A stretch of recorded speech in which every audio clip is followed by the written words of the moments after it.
Jeff Peters as a Personal Magnet by O. Henry. Jeff Peters has been engaged in as many schemes for making money as there are recipes for cooking rice in Charleston, South Carolina. Best of all, I like to hear him tell of his earlier days when he sold liniments and cough cures on street corners, living hand to mouth, heart to heart with the people, throwing heads or tails with fortune for his last coin. "I struck Fisher Hill, Arkansas," said he, "in a buckskin suit, moccasins, long hair, and a 30-carat diamond ring that I got from an actor in Texarkana. I don't know what he ever did with the pocket knife I swapped him for it. I was Dr. Wahoo, the celebrated Indian medicine man. I carried only one best bet just then, and that was resurrection bitters. It was made of life-giving plants and herbs accidentally discovered by Taquala, the beautiful wife of the chief of the Choctaw Nation, while gathering truck to garnish a platter of boiled dog for the annual corn dance. Business hadn't been good in the last town, so I only had $5. I went to the Fisher Hill druggist, and he credited me for half a gross of 8-ounce bottles and corks. I had the labels and ingredients in my valise, left over from the last town. Life began to look rosy again after I got in my hotel room with the water running from the tap and the resurrection bitters lining up on the table by the dozen. Fake? No, sir. There was $2 worth of fluid extract of cinchona and a dime's worth of aniline in that half gross of bitters. I've gone through towns years afterwards and had folks ask for 'em again. I hired a wagon that night and commenced selling the bitters on Main Street. Fisher Hill was a low, malarial town, and a compound hypothetical pneumocardiac antiscorbutic tonic was just what I diagnosed the crowd as needing. The bitters started off like sweetbreads on toast at a vegetarian dinner. I had sold 2 dozen at 50 cents apiece when I felt somebody pull my coattail. I knew what that meant, so I climbed down and sneaked a $5 bill into the hand of a man with a German silver star on his lapel. "Constable," says I, "it's a fine night. Have you got a city license," he asks, "to sell this illegitimate essence of spudju that you flatter by the name of medicine?" "I have not," says I. "I didn't know you had a city. If I can find it tomorrow, I'll take one out if it's necessary." "I'll have to close you up till you do," says the constable. I quit selling and went back to the hotel. I was talking to the landlord about it. "Oh, you won't stand no show in Fisher Hill," says he. "Dr. Hoskins, the only doctor here, is a brother-in-law of the mayor, and they won't allow no fake doctor to practice in town." "I don't practice medicine," says I. "I've got a state peddler's license, and I take out a city one wherever they demand it." I went to the mayor's office the next morning, and they told me he hadn't showed up yet. They didn't know when he'd be down. So Doc Wahoo hunches down again in a hotel chair and lights a Jimson weed regalia and waits. By and by, a young man in a blue necktie slips into the chair next to me and asks the time. "10:30, says I. "And you are Andy Tucker. I've seen you work. Wasn't it you that put up the great Cupid combination package on the Southern States?" "Let's see. It was a Chilean diamond engagement ring, a wedding ring, a potato masher, a bottle of soothing syrup, and Dorothy Vernon, all for 50 cents. Andy was pleased to hear that I remembered him. He was a good street man, and he was more than that.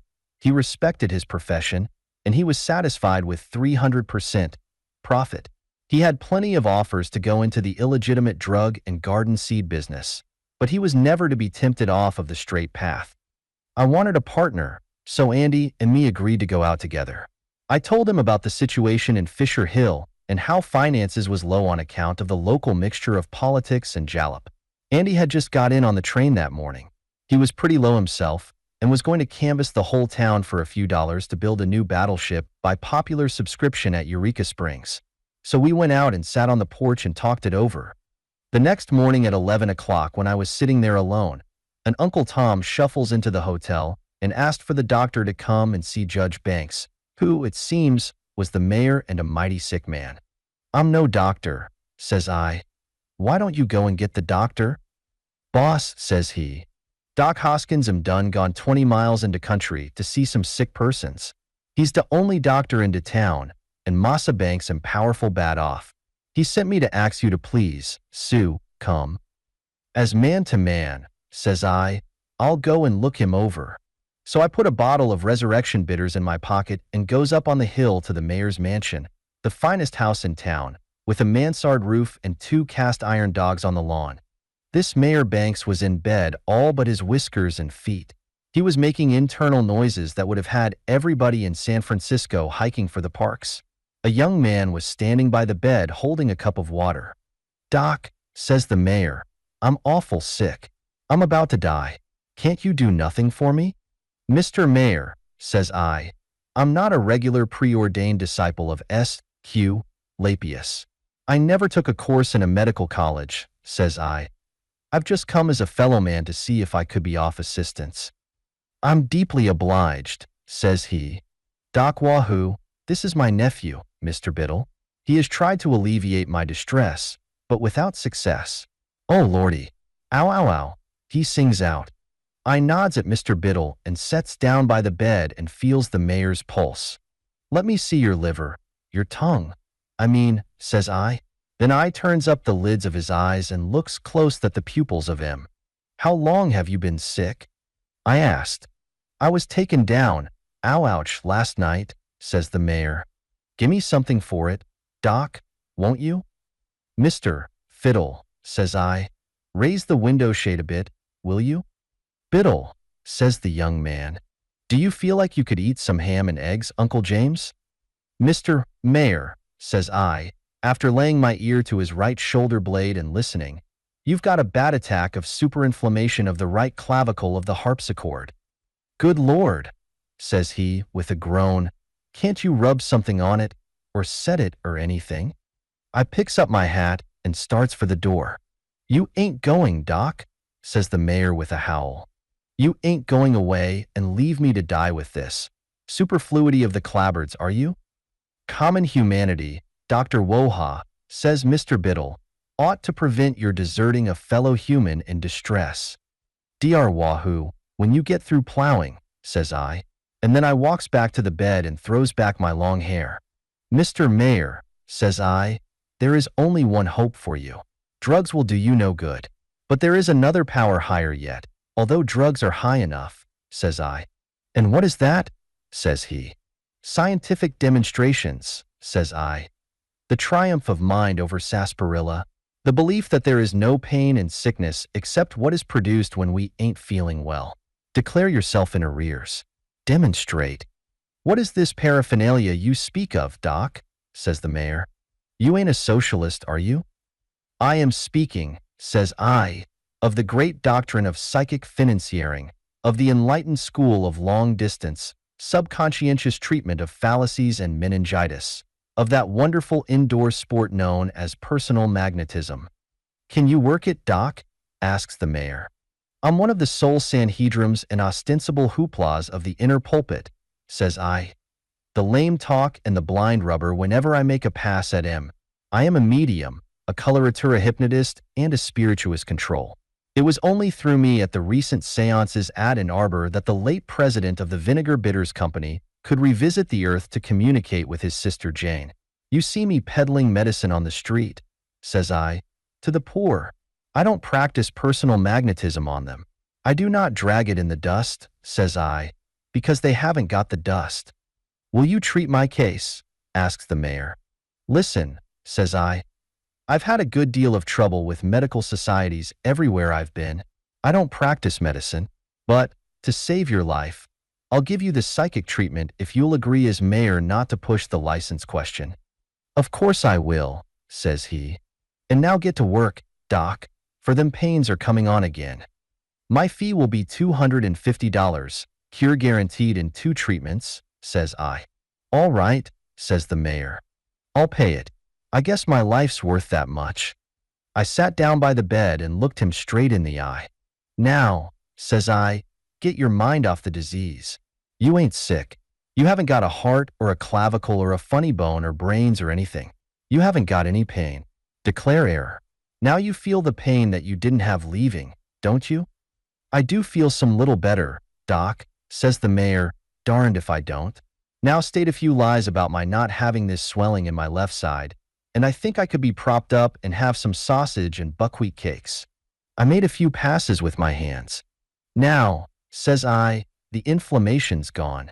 The right lobe of the perihelion has subsided. You're getting sleepy. You can't hold your eyes open any longer. For the present, the disease is checked. Now, you are asleep. The mayor shut his eyes slowly and began to snore. You observe, Mr. Tittle, says I, the wonders of modern science. Biddle, says he, when will you give Uncle the rest of the treatment, Dr. Poo-Poo? Wahoo, says I. I'll come back at 11 tomorrow. When he wakes up, give him 8 drops of turpentine and 3 pounds of steak. Good morning. The next morning I was back on time. Well, Mr. Riddle, says I, when he opened the bedroom door, and how is Uncle this morning? He seems much better, says the young man. The mayor's color and pulse was fine. I gave him another treatment, and he said the last of the pain left him. Now, says I, you'd better stay in bed for a day or two, and you'll be all right. It's a good thing I happened to be in Fisher Hill, Mr. Mayor, says I, for all the remedies in the cornucopia that the regular schools of medicine use couldn't have saved you. And now that error has flu and pain proved a perjurer, let's allude to a cheerfuler subject. Say the fee of $250. No checks, please. I hate to write my name on the back of a check almost as bad as I do on the front. I've got the cash here, says the mayor, pulling a pocketbook from under his pillow. He counts out 5 $50 notes and holds M in his hand. Bring the receipt, he says to Biddle. I signed the receipt and the mayor handed me the money. I put it in my inside pocket careful. Now to your duty, officer, says the mayor, grinning much unlike a sick man. Mr. Biddle lays his hand on my arm. You're under arrest, Dr. Wahoo, alias Peters, says he, for practicing medicine without authority under the state law. Who are you? I asks. I'll tell you who he is, says Mr. Mayor, sitting up in bed. He's a detective employed by the State Medical Society. He's been following you over 5 counties. He came to me yesterday, and we fixed up this scheme to catch you. I guess you won't do any more doctoring around these parts, Mr. Fakir. What was it you said I had, Doc? The mayor laughs. Compound. Well, it wasn't softening of the brain, I guess, anyway. A detective, says I. Correct, says Biddle. I'll have to turn you over to the sheriff. Let's see you do it, says I, and I grabs Biddle by the throat and half throws him out the window, but he pulls a gun and sticks it under my chin, and I stand still. Then he puts handcuffs on me and takes the money out of my pocket. I witness, says he, that they're the same bank bills that you and I marked, Judge Banks.